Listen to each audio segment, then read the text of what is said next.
Welcome to this episode of Property Banter with Dr. Matt from H-Tag, where we discuss Darwin hotspots, the metrics that provide this growth, as well as a whole bunch of other banter.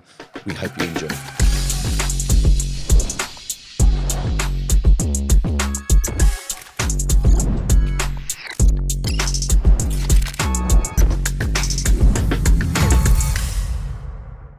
Welcome to Property Banter. In this episode, I'm very excited. We've got Dr. Matija Djolic from H-Tag, and we're going to be talking data, and we're going to be talking data specifically in Darwin, what it's been doing. I'm very excited. I hope you enjoy. Hey, man. Thanks for having me. I mean, the doctor. I just. How are you? By the way, I'm really happy with what you have set up here. I can see you're doing very well and deservedly so. Thank you. Love the podcast, love the office. I love the people that are working for you. So you're destined for big things, man. Really looking forward to seeing you pump it.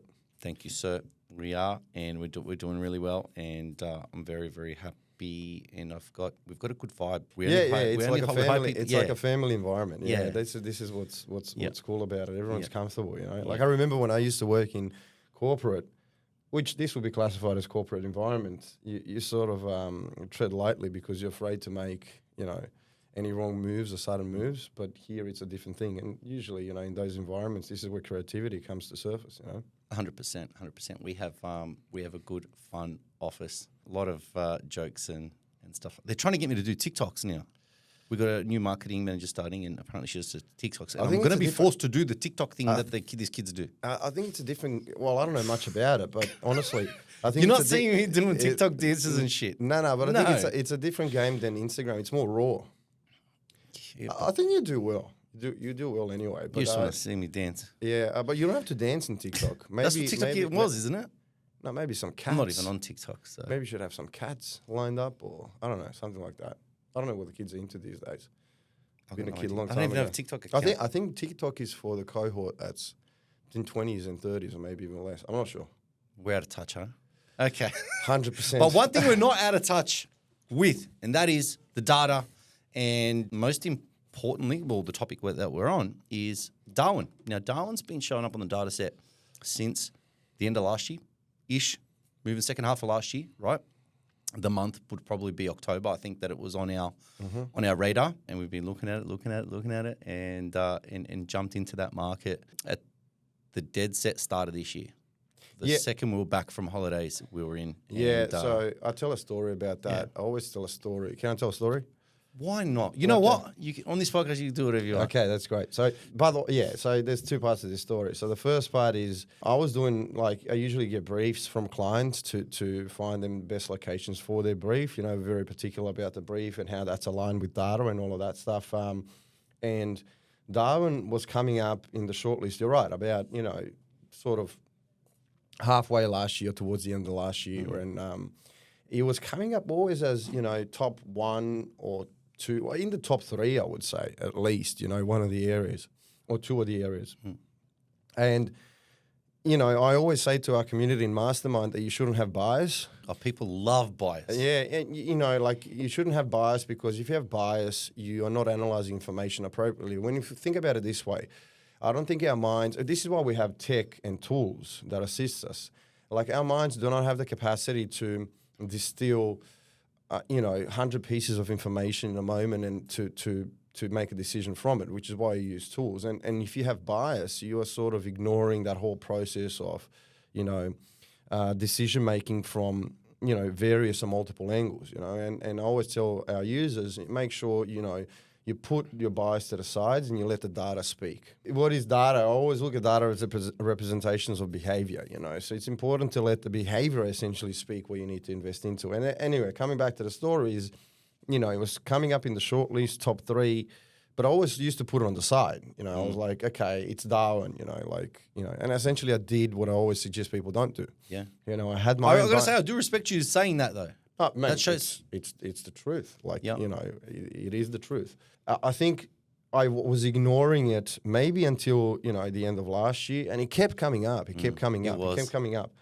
And then, truth be told, you came to me with your observations about Darwin independently from what I was doing, because you don't know what briefs I'm researching. You know, you're telling me I'm buying here and here. And then after I heard some agents or buyers agents also warming up to Darwin and buying there and all this. And then I had a look at the data set again, and I realized that it is a phenomenal play. And there are, things there that essentially are reminiscent of, potentially Townsville, potentially Perth. There are some qualities within those suburbs that are highlighting, that it's going to pop or have phenomenal growth. Now, the reason why I sort of had the bias against Darwin was, it doesn't suit every brief. It doesn't suit every investment strategy. I would personally be cautious of investing in Darwin for long periods of time, 10 or 15 years, simply because of its past behavior and how it behaved and its volatility. So, as I always say, past is not an indication of future behavior, but past does rhyme, So if I'm going to assess it on the balance of probabilities, and if I have a long-term investment time horizon of view, I would always assess, its performance, historical performance, its volatility, and all of these other things. And which is why I always say, in my view, looking from this point now, I would say Darwin is a great investment opportunity, but at the 5 or 6 year mark, I would stop, reassess, see where the area is, and then make certain adjustments, as you do in any area, I would say, But for the 1 to 5 year time frame, for example, or 1 to 6 year time frame, I think the ducks are perfectly aligned, and it's providing some great opportunities.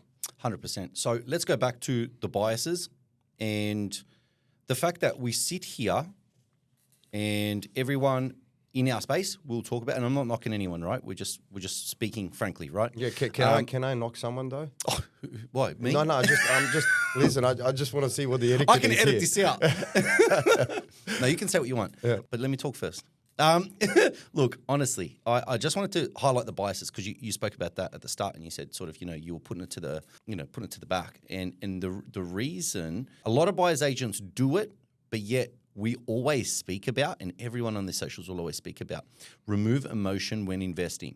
Be purely analytical. Yet, I reckon 95% of them are not doing it when it comes to Darwin. They weren't all there in Perth in 2021. They weren't there. They all came along. In the 2010s, everyone had biases against Brisbane. Everyone was like, oh, Brisbane's a flood area. Be careful of Brisbane. I know people that didn't make money in Brisbane. I've been hearing these stories for a long time. I've been here a while. And then I heard the same, and including a lot of my clients, God bless you, shout out to yous, but they were always saying to me, I don't want to go to Perth. It's a mining town. Okay.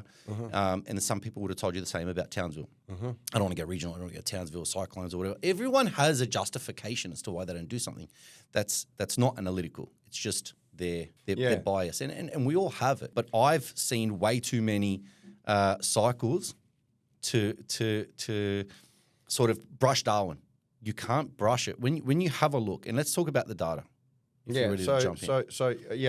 So let me just break up. You mentioned two things that are very important. First and foremost, what constitutes an emotional decision? Now, we spoke about bias.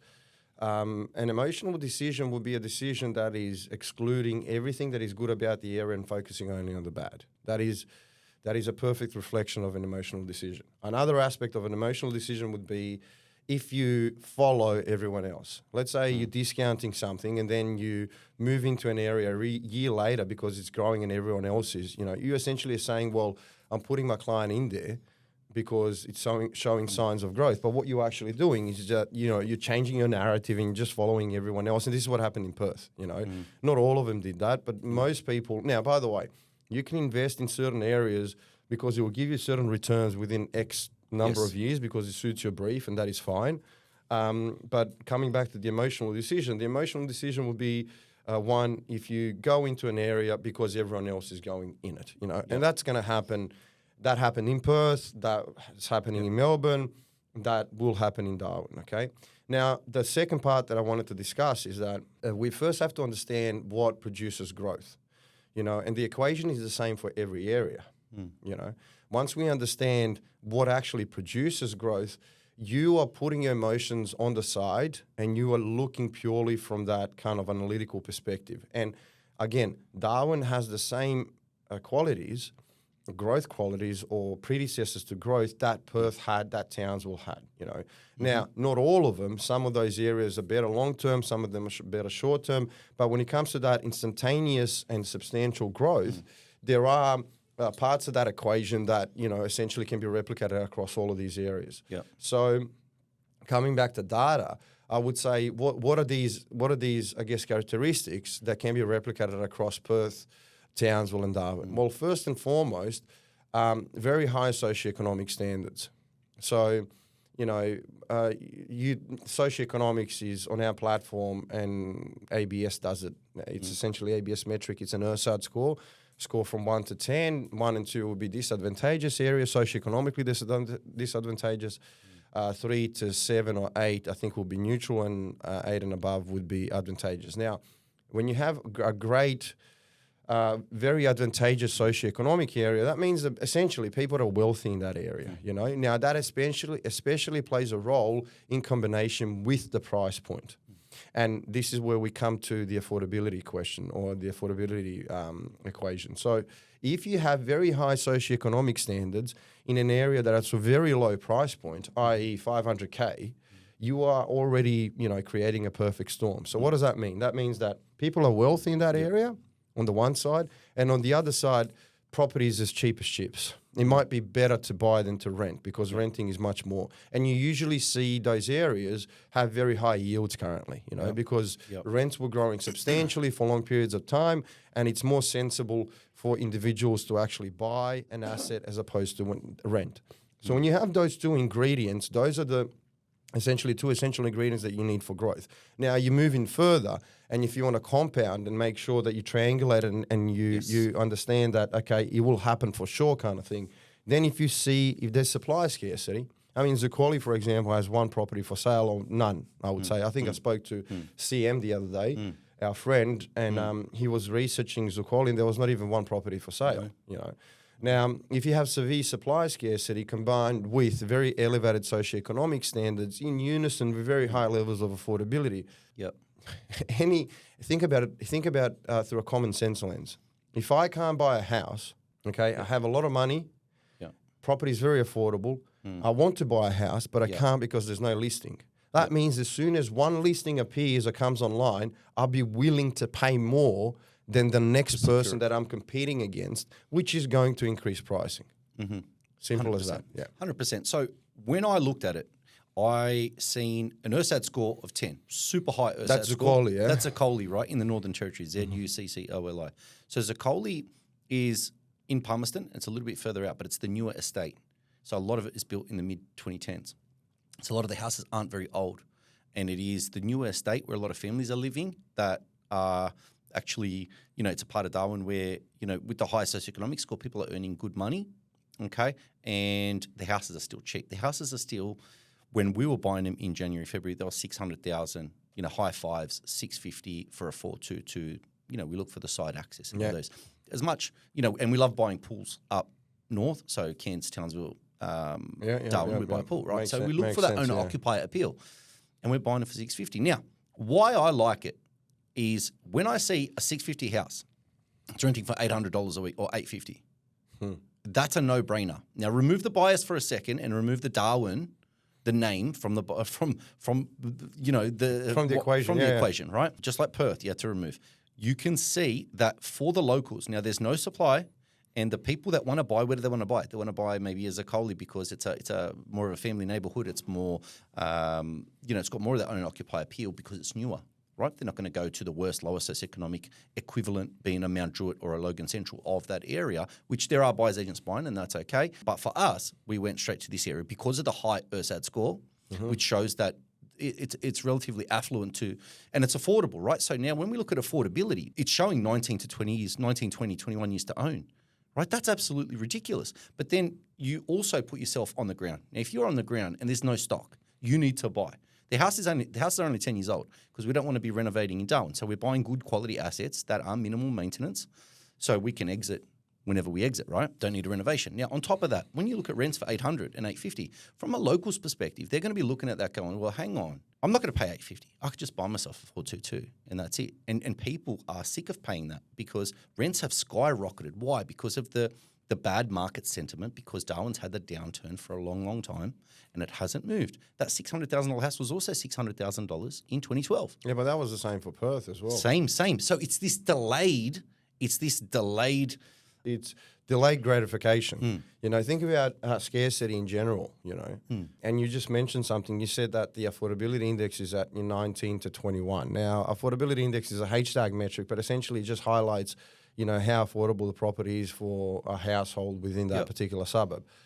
And if you think about scarcity, the notion of scarcity, there is virtually, I mean, I'm not going to speak too soon, but I think there's none suburbs in Australia where you have, investment grade suburbs. Now you have Mount Isa or Isa or whatever, however Mount Isa, in Queensland. Mount Isa it's extremely affordable and has very high socioeconomics, but it's dependent on a single industry. So you sort of discount that, and you can see that from the price volatility of that suburb. Now, what I'm trying to say is that it is very rare to find a suburb that is economically diversified, has supply scarcity, has a very high ERSAT, and also has an index, affordability index between 18 to 21.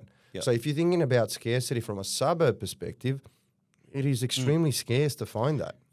And the rental market trending upwards. So it crosses an equilibrium where, from a local's perspective, and this is where you need to do your due diligence as a buyer's agent. And this is where I come into my own as a buyer's agent. And after I've looked at the data set, it's about putting the pieces together on the ground.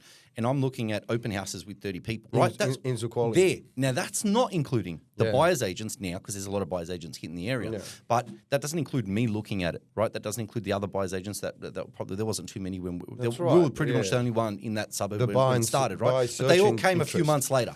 But the point is, and that's the whole point of my job, right, is to find the area before everyone finds it and to be even ahead of the other BAs, right? That's my job. And that should be every BA's job, right, is to find the area before the other BAs find it, and then before society and everyone starts, and the news, and before it's on the news, right? So, and there's the herd, the stampede. So, you know, when you look at it and there's 30 people at an open home, that doesn't include anyone from interstate. So I already know that these houses are desirable to the locals. We already know, we can see it. The data's there backing it up.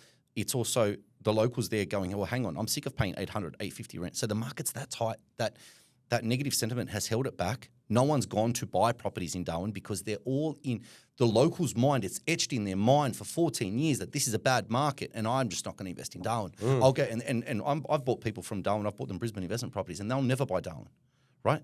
So I actually bought one of them Cairns recently. They just didn't want Darwin, right? Because that's what they come from and they don't want it. Just like the people in Perth that were dying to get out of the market while we were buying houses for 300. They just wanted to get out. They've had 16 years of pain. But they don't realise the next 2 years is the payoff, right? And I can see that clear as day because I've watched this happen time and time again through many, many different markets and cycles throughout my career.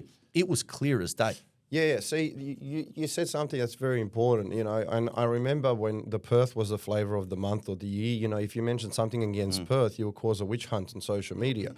And I was always a big advocate of fitting the area to an individual brief. And what do I mean by this is, for example, I always said if you put two people in a room, you know, one that was invested in Perth for the last 20 years and one that was invested in Perth in the last 4, they would paint a completely different picture about the market, both of them, and they would actually argue about the same market that they invested in, you know.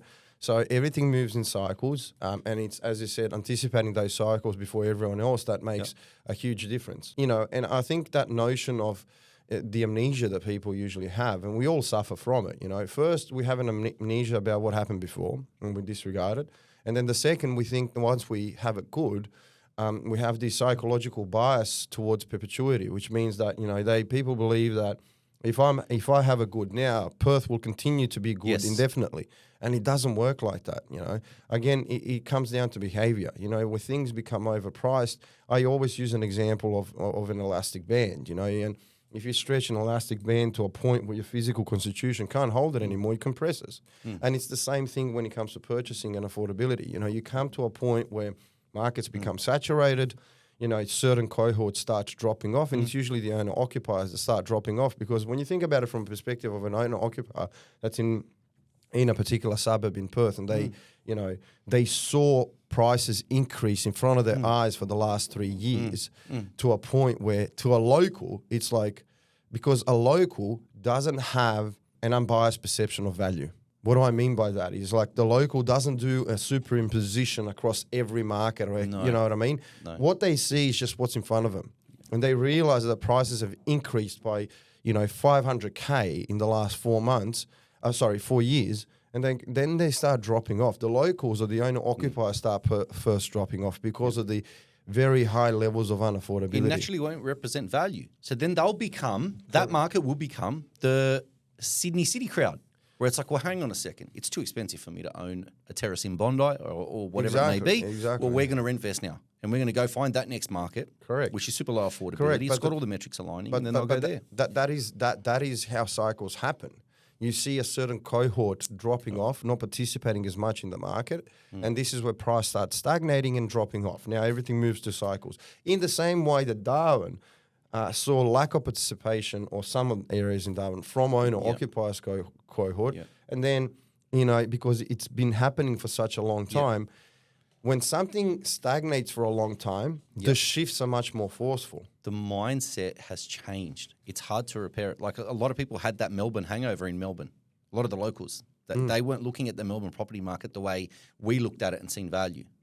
So the locals in Darwin, they're looking at it differently. The locals in Perth just wanted to get out. So their $260,000 house that they've held since 2006, if they could sell it for $300, they were out.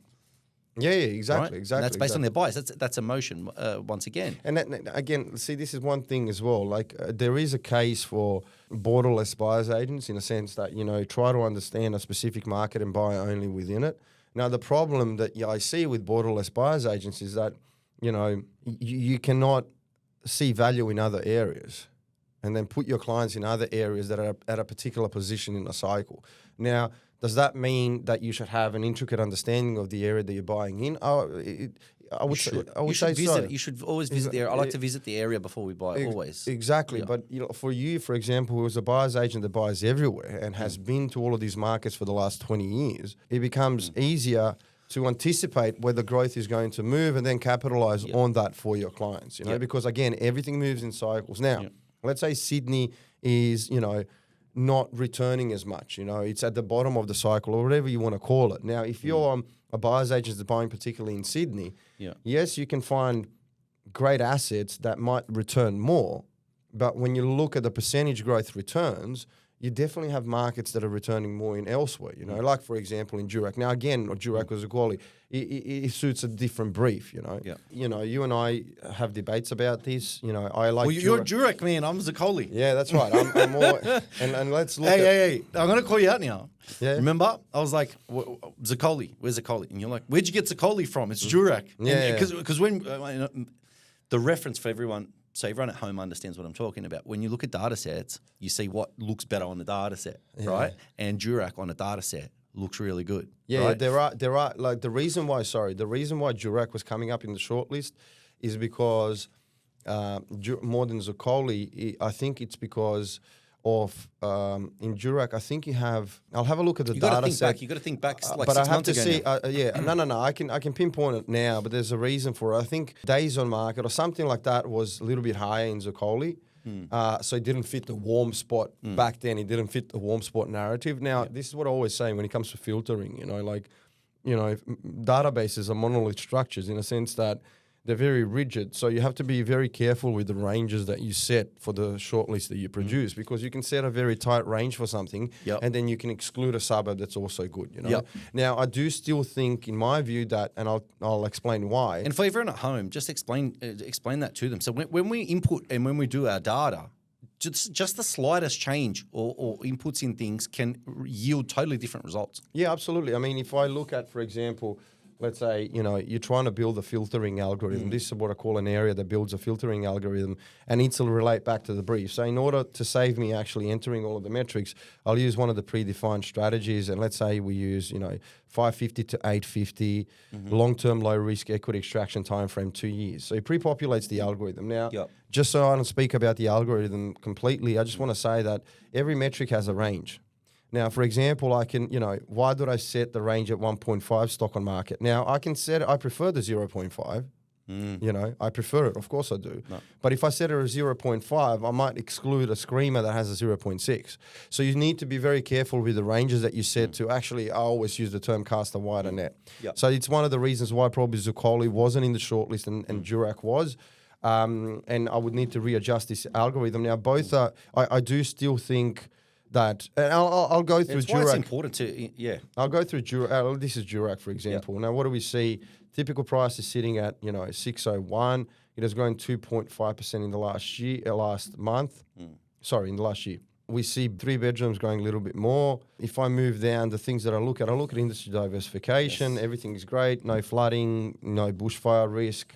Now, look at Durack's typical price. And this is something that you did see in Perth areas. So Durack typical price was 535 in 2009 December. Yeah. Mm-hmm. Now I love this. Now this is value to me. It was 530 in 2021 May, which means that it didn't actually. So 2021 to 2009, how many years that is? 12 years. Mm-hmm. So for 12 years, it's essentially gone nowhere.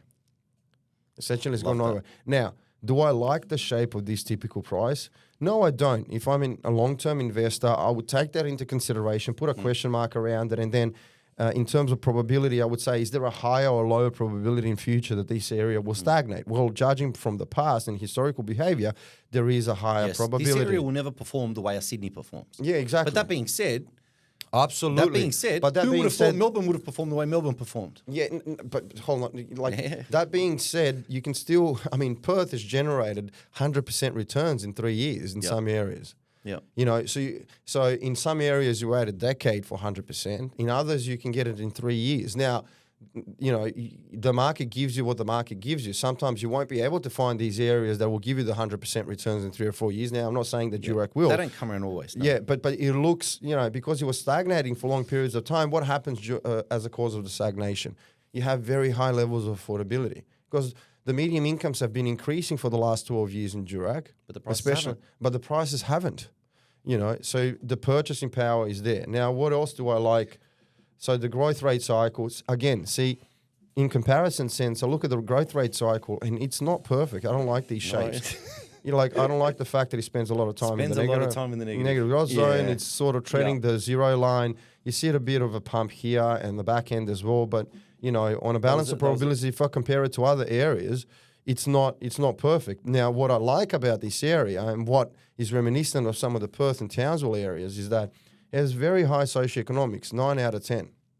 Okay, extremely high, and yet its affordability is sitting at 21 years to own. You know what I mean? Which means that just for the listeners, usually for a price at 600K and for socioeconomic that's 9, the affordability index should be sitting at 35, 38. Mm-hmm. So it means that it takes 10 years less for the general population of Durack to pay off a home, and essentially less than 30-year mortgage terms. It's extremely. Now, on top of that, what else do we see? We see supply scarcity. We see only 4 listings at the moment, 0 building approvals, inventory is 0.46 months, hold periods are nearly 9 years. And you see the trends, both long-term and short-term trends reducing. That means that supply scarcity will continue in the future, especially because even the short-term trend is actually reducing even more than the long-term trend. The steepness of the reduction, And if you move down, the same for inventory, there's no building approvals, hold periods, you see a bit of change in sentiment. Now, we spoke about sentiment of the area. From the hold periods curve, you can actually see a change in sentiment. There are some areas in Sydney, for example, where the hold periods is literally tracking the actual trend. So you see the trend, the blue trend line, how it's going up. In some areas in Sydney or in Melbourne, you see hold periods really superimposing against the trend line, which means that there's no change in sentiment. People like the area more and more. But in this instance, you see a bit of change in sentiment. People like the area, then they don't. Then they like it a bit more, then they like it a lot, then they don't, So there's a bit of a change in sentiment here, which is reflected, I guess, in the stagnation of the typical price as well, because it's been stagnated for long periods of time. But in any case, it's sitting at 9-year holds, which is extremely high, Look at the buyer search index, how much it's pumping towards since 2022. The search index is increasing. Now, there's 3 or 4 degrees of separation between me searching for the property and actually buying, but it goes to your point where you see 30 people for an open home, and that's not even including you. Open home. Yeah, it's not including me. It's not including interstate. You who's searching there, Exactly, and it's not including how many people are chasing rentals. So there was one home that had 40 at there was one property in Zuccoli. Our property manager told us had 40 people at the open home, 422 home in Zuccoli. 40 people at an open home. That's ridiculous. Yeah, right? no. So it goes to show the strength of the rental market, the strength of the local market. Plus, as you said, the people who are looking there but are not there. There you go. You know what I mean? Now, on the demand side, what do we see? Days on market has been flat for 5 years. So the demand is not improving, but it's not also worsening, essentially, you know. We see short-term demand weakening a little, but it's weakening below the long-term trend, which means that it's still at the long-term trend, you know. What's happening is that discounting has disappeared since October 2024. So you see no discounting scatter plot. See the discounting scatter plot? It's actually disappeared at the back end, which means that it's becoming a seller's market, okay? Now, days on market is sitting at 60 days. It's not ideal, but it's sitting at 60 days with severe supply scarcity, very high levels of socioeconomics and very high levels of affordability. This will change when we update the next data. In the next month. Change. So it'll change. And it's changing so fast there now. And that's the thing. The market is like absolutely on fire. So let's look at Zuccoli, for example. Zuccoli, on the other hand, what do we have? You know, price is minus 1.5 in the last year. However, as you will show in the last month or two, we saw an enormous increase. Looking at, you know, this is a newer area. So much more like the typical price curve of Zuccoli than I do of Durack, just for reference sake. You see Durack, because it's an older area, it's been stagnating for long periods of time, but Zuccoli has actually just been increasing. Yes. Now, it's been increasing, again, warranted that, you know, it is a newer area, so we should take it with a grain of salt. Now, what's the level of owner-occupiers on this one? So renter-to-owner ratio is 25 versus 45. Versus 45 in Durack. So in this instance, again, why is renter-to-owner ratio important? Now, it speaks to what you said before, is the owner-occupier appeal. I also look at the renter-to-owner ratio as a future supply metric, because when interest rates start increasing and investors find it difficult to hold on to their assets, they're going to start disposing it. And the renter-to-owner ratio will turn into a supply indicator, essentially, stock on market. And if not met with the appropriate demand, it will, you know, essentially cause price stagnation or price reduction, which means that Durack, from a long-term perspective, and when I spoke about, you know, 5-year time frame for Darwin, I was thinking about Durack because of the higher renter-to-owner ratio and because of its growth rate cycles historically. I would reassess the area at the 4 or 5 year mark to see how it's behaving, to potentially not hold an asset where all of the returns that are made in the 4 years will get evaporated, you know. So bottom line, Zuccoli is better in those terms. It actually has a higher ERSAT. What is also interesting about Zuccoli, if you have a think about it, and let me just superimpose it with Durack. See, Durack, if you look at growth pattern deviation, GPD, okay? Now, growth pattern deviation essentially compares the area's growth to itself. So, to itself in the last 3 years to 3 years before that, to itself in the last 5 years to 5 years before that, and in the last 10 years to 10 years before that. Now, the issue with Zuccoli is that the area is sort of new, but for Durack, look at it. Essentially, the area has been growing more in recent timeframes than timeframes before that. While for Zuccoli, it has been growing less in the last 3 years than 3 years before that. And it has also been growing less in the last 5 years than 5 years before that. Not only that, growth spillover effect indicates that Zuccoli has grown less than its surrounding suburbs across 3 years and 5 year timeframes. You know, so again, if you look at the spillover and pattern deviation, Zuccoli provides, and it has a higher ERSAT, lower renter-to-owner ratio. It's actually even more affordable. It's sitting at 19 affordability index, while the ERSAT is a little bit higher than Durack's. Now, the difference, the reason why I think Zuccoli came out of the shortlist, now you also see 4 listings as well at the moment. You see a bit more building approvals. Now, hold periods are lower. That's why it came out. So in Durack, and now because Durack is a more established area. So in Durack, the hold periods were 9 years. In Zuccoli, there was 6. Okay. Now, it is not preferred when you're holding an asset long term to be in an area where you see disposal of owner-occupiers' houses every 6 years, because you see an influx of supply. So if you're holding the asset 12 years, that means you're going to have 2 influxes of supply because of the hold periods.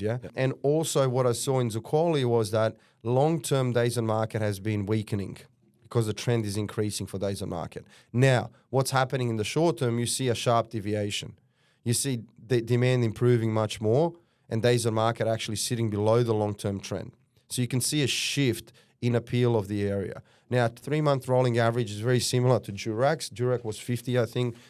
This one is 55. But you see a more improvement in the short-term demand in Zuccoli than you see in Durack. So look at Durack.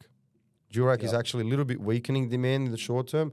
Zuccoli is improving. Okay, so overall, like as I said, I think he came out of the short list because of the hold periods, which is why again I say, like sometimes, for example. And I always say this. I say this to people who I do strategy sessions with. We are bound by what the market gives us. Let's say we have 650K to spend. We want, rampant growth in the short term, and we also want long-term growth, yeah? And let's say you get a short list, and in that short list, because of, how rampant the growth is going to be in Darwin or Durack in Zuccoli in the short term, that area might appear at the top of the list, okay?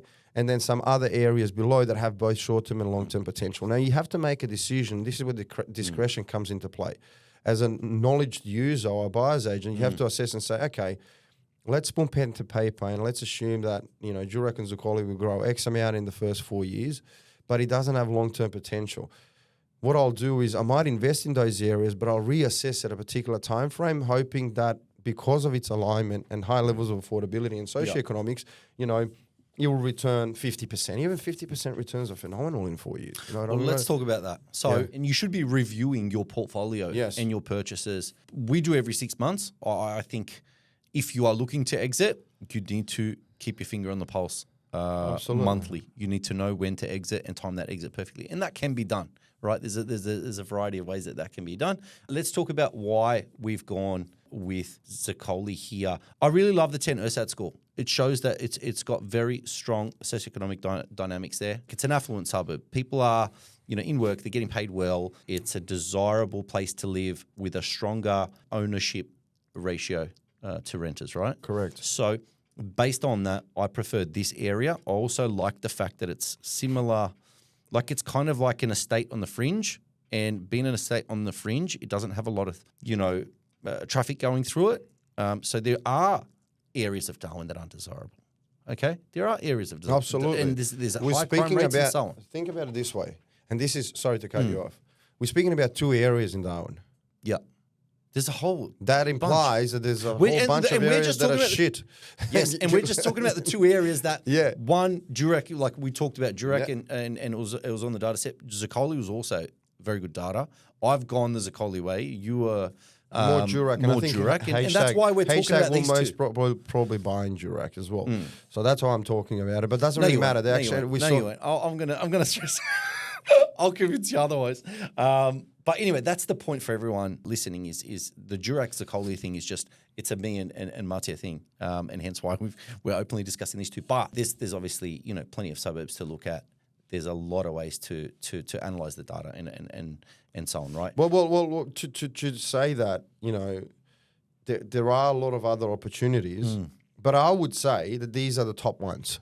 Yeah, data-wise, yeah, 100%. So looking at it, so we love the 10 ERSAT score. 10 ERSAT score. You know where you see 10 ERSAT score? 10 ERSAT score is a double bay. It's a Durack thing. Yeah. It's a Hamilton in Brisbane thing, right? It shows that people have money. I love the rent-to-owner ratio there at 25. That's absolutely awesome. When you see the rents that are incredibly strong, look, rents. This is 7.15. A lot of the properties we're buying. Yeah, look at that. Look at the yield, 7% nearly. That's crazy. And this is a freestanding. This isn't an apartment, unit, studio, townhouse. This is our house. 450 block, 650 block, 800 square meter blocks of land. You are finding solid rental yields that you won't get anywhere else in Australia. And you know what I love about that? Look at that. Yields have been increasing nearly 3%, while price increase is close to 0, meaning that it already started becoming positive. So people are still edging on the rents, which means a perfect time to enter. Yep. Rents are going up. We're seeing it on the ground. Now, we've been there, 6 months? Just about 7 months shortly, right? So we're seeing that the rents aren't easing up. People are still trying to find rentals. There's not enough supply in the market.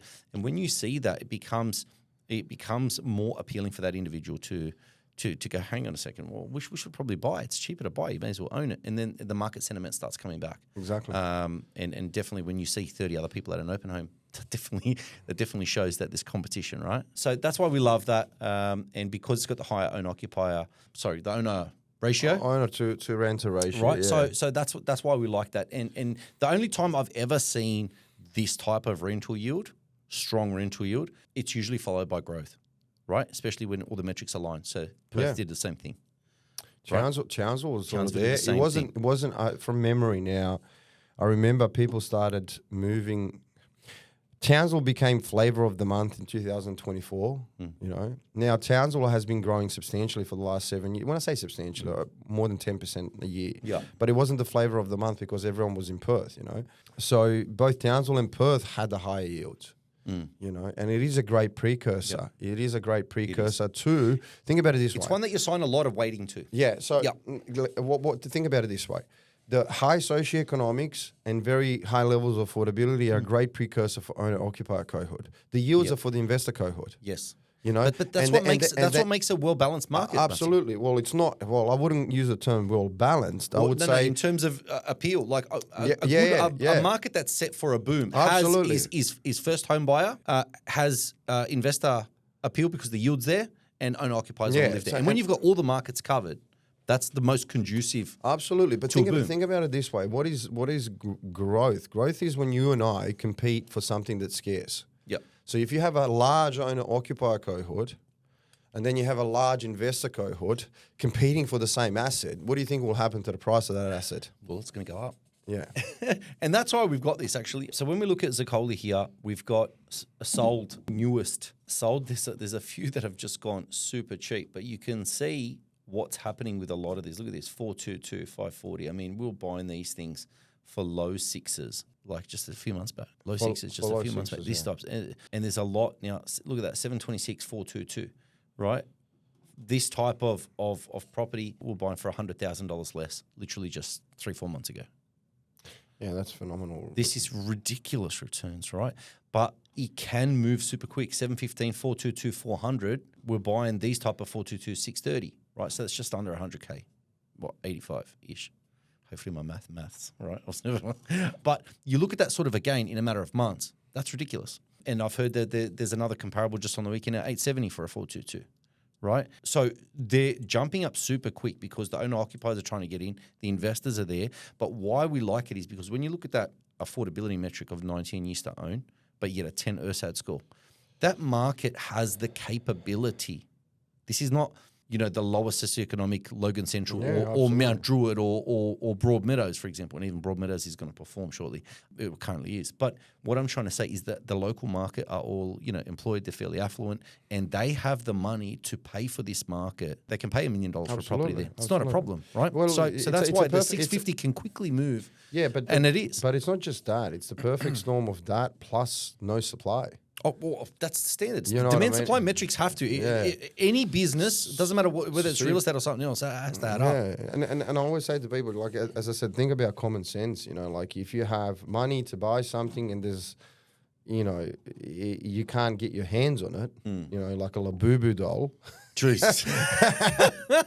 You get. But hey, by the way, so I actually wanted to do a post on that because sometimes people struggle with the notion of supply and demand. I can't figure out why. Oh, good. I thought you were going to start talking about the little boo-boo dog for a sec. I was like, you were changing the topic. I'm like, man, we can't change the topic now. Oh, yeah, hold on. Okay, no, I want to talk about, supply and demand. When you don't have supply and you have high demand, that equals price growth. It's economics 101, And I wanted to buy a Labubu doll for my daughter and I was busy, so I sent my mum to buy it at this particular place. Yeah. Anyway, they were and she sent me a text message. She's like, they were $50 before, now they're $110.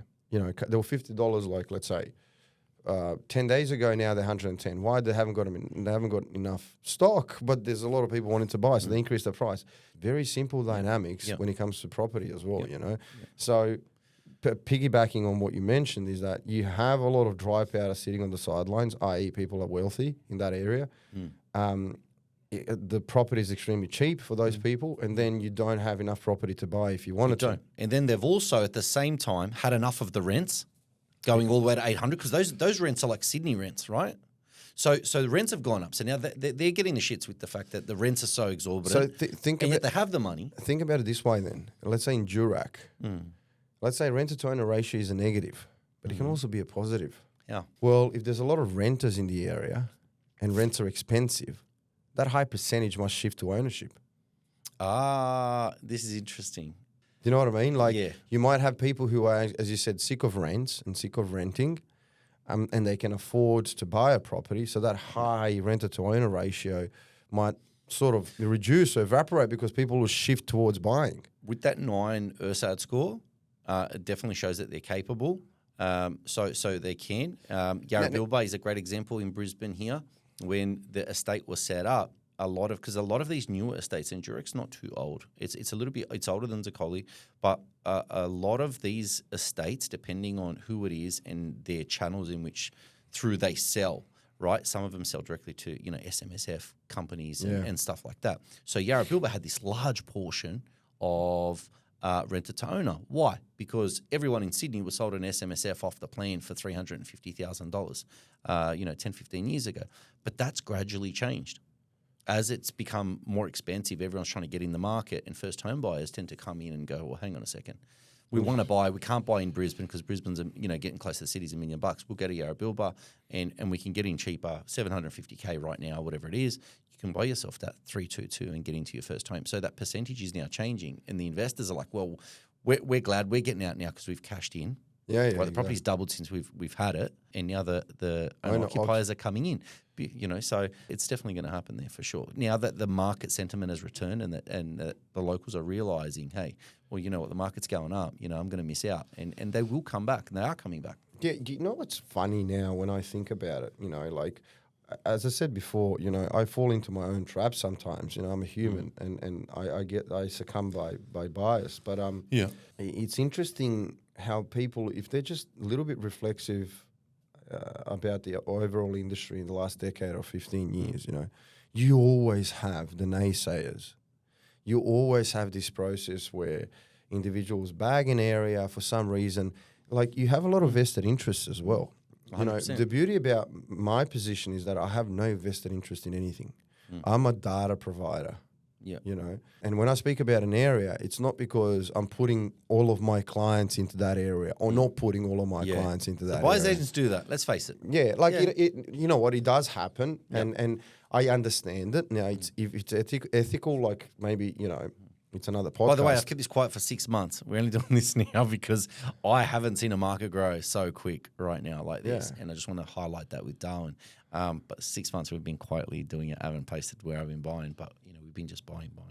Yeah, but what I'm trying to say is that, people should just understand that, in the way that markets go through ebb and flow, it's the same as our emotions. And just because somebody's online screaming that, Zuccoli is not a good investment location doesn't mean that they're right. Yeah. Or vice versa. But you'll notice online, here's how it works online. Online is a bunch of people saying, I wouldn't be buying in Perth. Or it's like someone... Yeah, but 4 years ago, they were saying that Perth is gold. Hang on. And 5 years ago, there was clowns screaming that... clowns in our industry screaming, don't buy Logan. Logan's no good. Hey, Logan makes more millionaires than anywhere else, right? So to not buy Logan when it represented value and you could clearly see it and it was clear as day, these are people that are in our industry that can't see what's right in front of them. Yeah. And then later on, they just turn around and say, I made a mistake. Well, hang on a sec. It's your job to see it before. Like right now, I see Darwin for what it is. I seen Perth. I seen Brisbane late 2010s. I was buying Sydney. I remember Sydney and running those metrics where I was talking to the agent. You know what I would like to see, man? You and I were sitting down here for an hour now, and we were explaining why some of the Darwin areas are good investment locations. Yeah. What I want to see is that if somebody comes out and says, and I said specifically, I love Durack. I would buy in it at 4 years or 5 years. I'll reassess and potentially sell. So I never said I will keep it for 30 years and blah, blah, blah. Now, if somebody, and this is what I have problems with social media, when people come out on social media and talk about areas, tell me why it's not a good investment location. Why don't you just explain to me? No, it's easy to just say, it's a shithole. Yeah. So why don't you just explain to me, okay, what are the reasons as to why you are saying I wouldn't touch it with a stick? And it's usually people who can't explain that a month later or a year later, they start pumping the same area that were discredited in a year ago. 100%. Like I see posts now about Darwin. Oh, from who? From certain people. I see posts now about... Positive or negative? What are you seeing? They're sort of transitioning into positive. Yeah? Are they? And I remember 6 months ago to a year ago when you mentioned it, I was I'm never apprehensive to say what I think, but I know that I'm getting ready for like 12 rounds on social media if I say something, And I had that feeling about, Darwin at the end of last year when I really started looking into it. So bottom line is like, explain to me why something is not good. Don't just say it's not good. Explain to me why, and explain to me, well, they don't like it because they're too late now and they can't leverage the momentum of the social media accounts, Yep. you know. So that's why they don't like it. That's why they're pissed. I mean, when you speak about Darwin, and you and I spoke about it, you know, months and months ago, you say, this is why I like it. And you give me I have a reason. And you give me 10 points. I think I was questioned on it on social media, by the way. I think it was. Someone questioned me on social media of course you're that gonna they be should be questioned. buying Melbourne and you shouldn't. Hang on a second. Yeah, but we are who? buying Melbourne. Hang on a second. Let's clear this up for anyone that's watching. Mate, I was the first buyer's agent on social media to say buy Melbourne when no one was. Yeah. Nobody. Yeah, I remember the Melbourne fiasco. I remember that. Sorry, I want to like, you know, pump myself up as well a little bit. Sorry. Yeah, so I remember, and by the way, it was actually at a very similar time when we were talking about Melbourne. That was the Perth, you know, fever. Everyone was still on Perth, and we were already switched. Anyway, so explained, and it's interesting. Like the other, you know, a couple of days ago, I also had an issue where, you know, a buyer's agent came to me and said, "Oh, why are you talking about these areas? You're making our life difficult." Well, you know, like there's always going to be areas if you think ahead. There always is. There's always the next If you one. think ahead, there's always. I mean, that's why you anticipate. That's why the word prediction actually exists in our vocabulary. Yeah. You know, you just need to know what you're looking for. If you rely on Matt to tell you where to invest into, you shouldn't be a buyer's agent. Yeah. Just do something else. No. Go be, I don't know, whatever. Yeah. Go surfing. Like whatever it is. But, you know, like it's more being a buyer's agent. Now I'm digressing a little bit. But the second thing that I want to say is that you can always anticipate. And we started this podcast when I said there are certain ingredients in every area that's going to boom. And you can see it. You can track it back. I did a podcast the other day where we're looking at, okay, why did Perth and why did some Adelaide, suburbs grow? And it's the same ingredients that are possessed, that some of the Darwin areas possess. Simple as that. 100%. You know what I mean? And that's data. That's the unbiased opinion, right? And you've got to be that way. But you look at everyone negative on Melbourne, everyone's on Melbourne. Look at it. But during that, we're buying Melbourne for certain clients. It depends on who it is and what their strategy is. But we've quietly I remember Darwin. you were buying in Mildura. I spoke to, I don't know, I think it was last year. Yeah, it was beginning Mid to end, I think. No, it was mid, definitely, it wasn't end. Yeah. You were buying in Mildura. We bought heaps in Mildura. And you were buying, and by the way, and see, this is like, sorry. Yeah, sorry. Yeah. So you're buying in Mildura, and now when I say you're buying in Mildura, some of the listeners might think Mildura is the best suburb out there. No, it suited our particular brief. But when you think about it, Mildura has seen the most growth in the last year compared to every other suburb in Melbourne. One URSAD. Exactly. But it was for a price point that was very low. Yeah. It's value. It was for... Value and demand supply. URSAD doesn't play a role for price points that are 450K. No, because you're it bound doesn't. to invest in you're bound to invest in an area that's socioeconomically disadvantaged. That's why it's 450. It's not 800. Now you have a problem when URSAD score is 1 and you're buying in an area that's 850. That's a huge problem. You know. And I remember if you potentially said Mildura back when, you know, mid of last year, we specifically started speaking about Melbourne, I think March or April last year. People had opinions about it, you know, because they were making money in Perth. Yeah. Everyone's got to hear something. Have you ever heard in marketing, you need like 16 touch points for you to be for someone to buy from you, right? Have you heard about that? Yeah. This is the same in real estate. A lot of people don't realize they need to hear something from you. They need to hear something from a family member. They need to see it on social media. Then they need to see it on Channel 9. And then they're like, you know what? We should go buy Melbourne. Yeah, but that's what's happening. They need the programming. They can't literally just look at a data set and say, okay, this represents value. This is the time to buy. I'm before everyone. I'm happy being before. I'm always before everyone. Yeah, in our office, we're always talking about what's the next one. What's the next one? I spoke about this. It's fun. I spoke about this on previous podcasts as well. I talked about the notion of exit liquidity. Now, exit liquidity is a term that's been coined in crypto and equities, okay? What is exit liquidity? Exit liquidity is when a smart investor buys a stock way before everyone else. Then that stock is taunted about on social media, on Channel 9 and everything else. Everyone else piles in, and that's when the astute investor is selling off. So you and me buying, when it's been spoken about on Channel 9, we are providing exit liquidity to the guy that bought 3 years ago. Yep. It's the same with... The big end of town does it with IPOs in the stock market. Okay, it's the same thing. It's done everywhere. Pump and dumps. Always. Yeah. Also, let's talk about pump and dumps. Yeah. Well, we're going to finish off now. But pump and dumps, there's cycles that go on in our industry where, like, I've quietly 6 months, I've kept this to our exclusive clients, right? And rightly so. And my exclusive clients pay me money to have access to this sort of information for me to find those spots for them. And now we're releasing it. But there'll be a time when we exit as well, right? Depending on who wants to do what, right? But we will be exiting as well. But there are markets that are supercharged essentially by the activity of way more buyer's agents than there would have been once upon a time when we wouldn't have had these data sets or these groups congregate and focus on one particular area. And let's go with Carrum Downs, for example. Yeah. Spoke to an agent in Carrum Downs. Carrum Downs agent says, so much activity here. Yeah. It's because a lot of buyer's agents. A lot of buyer's agents all hitting it. Yeah, and so they're all paying heaps. Carrum Down, okay, let's talk about that. Now, the fact that you're going to buy in Durack and sell off in 4 years is not a pump and dump. You are assessing the markets analytically and its capability. No, that's what we're doing. Okay, Yeah, but hang on, before we go there, go. We're talking about, and this is where I was going to go with it, and we don't do that much volume for it to affect the market in general, but there are buyer's agents that do a heap of volume. Yeah, I was do 100 a month. I was going to talk about that, yeah. Yeah, and if they buy one particular area, that's all planned for exit at the same time. I promise you that the directors of that buyer's agency will be out first. Yes. So I'll talk about this in how you build a research algorithm. And there is a way outside of that issue if you lay the information appropriately. This is why we build a research algorithm, and I say to people, your brief needs to inform the metrics that you look at or the research algorithm that you use for a shortlist. And then usually within that research algorithm that we have, and we have predefined research algorithm or H-tag, we say that you address the supply side of the equation first. And a lot of people question me on that. And if you look at what's spoken about in the media, everyone talks about growth in terms of demand.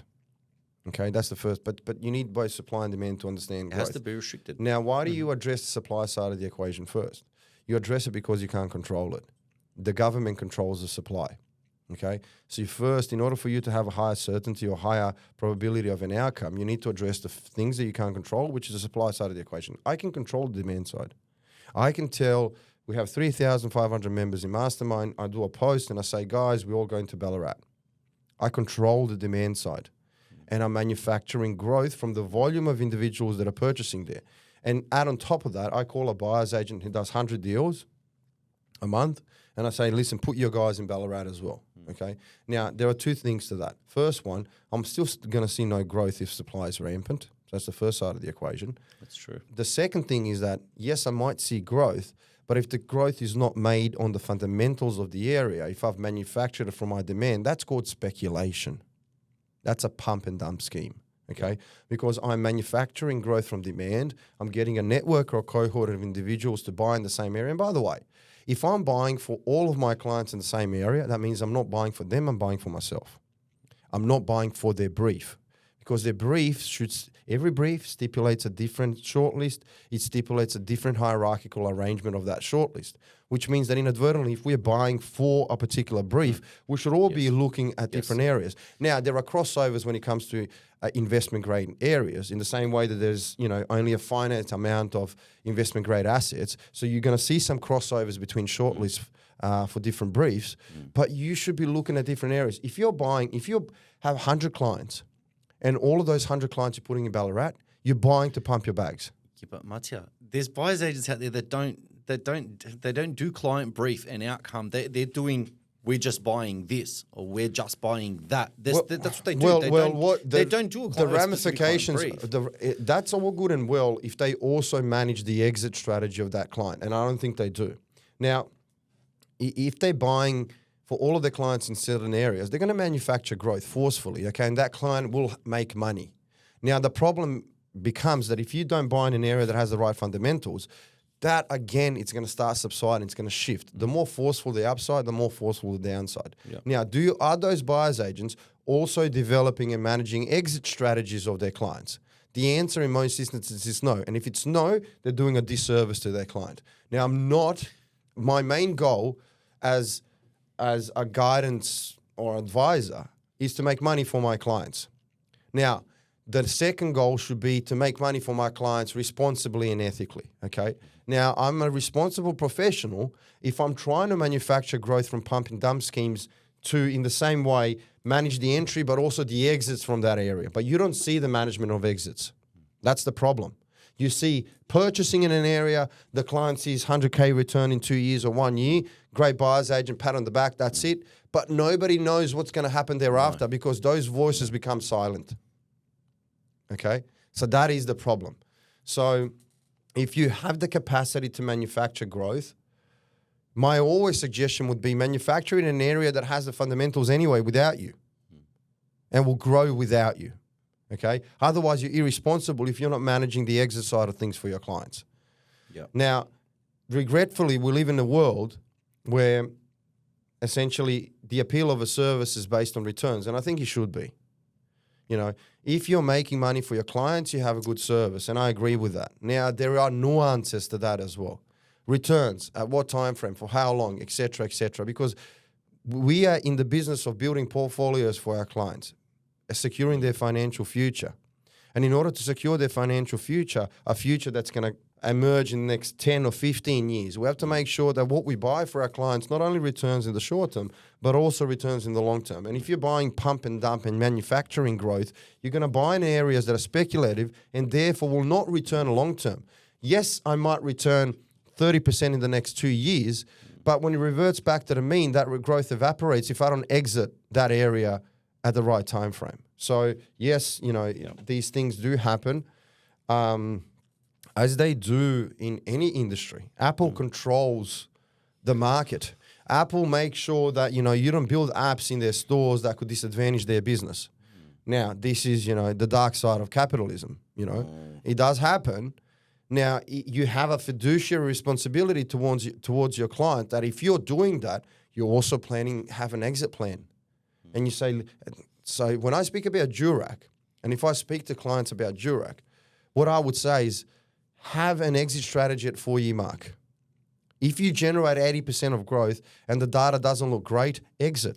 Now, is 80% growth going to be sufficient for you to put pen to paper to absorb all the sales and acquisition costs? Most probably, yeah. But, you know, have that. And when I speak about Durack, I always speak about time frame or any other area. I say it's going to be good. It's not the whole, what's a good suburb to invest in thing. It has. What's a good suburb for 1 to 3 years, to 3 to 6, from 6 and above. What growth targets are we expecting in the 1 to 3 year time frame? What growth targets are we expecting at 3 to 6? What growth targets are we expecting 6 and above? And because everything moves in cycles, you have different rates there that you have to make apparent to your client so they can make an educated decision. Because at the end of the day, the client makes a decision. That's all. That's what I say. It's my job to guide them, Correct. advise them, and show them, give them my opinion. Correct. Pros and cons, and they make the decision. It's all their decision at the end of the day. Yeah. Before we run into making this longer and talk about how I believe everything's a scam, including the stock market, including crypto, including the real estate market, I think everything. I think choose your poison, play it well, set your family up. Yeah, this could be a whole nother To just say, to add to that, if you look at some of the big players in the hedge fund industry and hedge funds industry and all of these, you know, they understand that everything is a Ponzi scheme. They know. They just understand the rules and how to play the game, you know. Now, again, it's a philosophical debate. Is property a Ponzi scheme? All these other things, you know what I mean? I think it's tied to something that's really important and essential in our life, which is roof over our heads. You know, so, but, you know, you got to learn how to play the game. You know, you got to learn how Doesn't to matter play what your chosen game is. And you got to learn how to play the game for yourself, and you have to play the right game for your clients. Yeah. You can't leave them on the sidelines, you know what I mean? I haven't lost, in the last 8-9 years of operating HTAG, I haven't lost even 1 hour of sleep from the things that I provide to my clients. But I make sure that my explanations fit on, you know, 4 A4 pages. And here it is. This is the thing. These are the pros. And you mentioned pros and cons. You know, like it's interesting that... We were just analysing that. Cairns property, right? Pros and cons. How I look at it based on how that sits in your overall portfolio. And you say that to your client. A lot of people think that if you give cons, it reflects badly on the buyer's agent. No, you have to give cons about everything. And pros. Everything has a con. Exactly. There's no such thing as perfect. Exactly. No, 100%. Thanks you so much. Thanks for coming, making it up. No, thanks, really man. good. Like, yeah, it's a pleasure. It's been a long time overdue. Sorry for dragging it on for a while. It took you a while, huh? Yeah, I know. I'm hard to get. Yeah, we'll talk about. That's not the word on the street. Everyone, thank you so much for Matija. Thank you so much for coming. I want to thank you all for watching. I hope you got a lot out of that. We really enjoy providing as much content as possible. Please share it with a friend, like, and of course, subscribe to see more content. Until next time, take care. Cheers, guys.